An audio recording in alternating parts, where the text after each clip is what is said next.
Ndeshja që ka ulur si parin e javës së 15 të Superligës, shkumbini Dinamo është fituar nga vendasit fal një goli të bosnjakut Ahmet Mujdragić. Goli i shënuar në minutën e 42 të pjesës së parë ka bërë që kampionët në fuqi të vendit Dinamo të mposhten duke vijuar krizën e rezultateve. Një sfidë dominuar në tërësi nga peqinasit, që kanë kërkuar të thellojnë përsinë, por nuk e kanë arritur. Më shumë për mungesë konkludimit të tyre se sa të një qartësie taktike dhe organizative të bluve. Këta të fundit nga ana e vete kanë kërkuar barazimin në mënyrë të sforcuar, pa qartësinë e nevojshme, duke mos e vënë shumë në rrezik portierin Kotorri.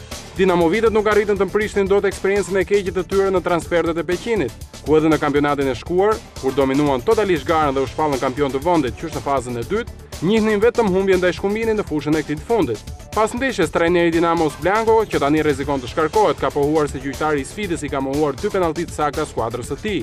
Gjithsesi, shkumbini fiton një ndeshje delikate dhe të fortë, merr 3 pikë të tjera dhe barazohet me Laçin në kuotën e 20 pikëve pas javës së 15, ndërsa Dinamo mbetet në vend numër në kuotën e 24 pikëve në vendin e 5 të Superligës. Me këtë ndeshje u mbyllë gjithë java e 15 të Superligës, kur në sy humbja flamurtarit në Ballç 1-0, fitoria e Tiranës 4-0 me Kastriotin, humbja e Elbasanit në shtëpinë e vet 2-3 me Laçin. Teuta u mund nga Besa 1-2, si dhe fitoria e Vllaznisë kundër Skënderbeut në Shkodër 2-1. Në renditje flamurtari ka 31 pikë, 3 më shumë se sa Skënderbeu. Vllaznia është në vendin e tretë me 27 pikë, ndërsa Tirana një vend më poshtë me 25 pikë.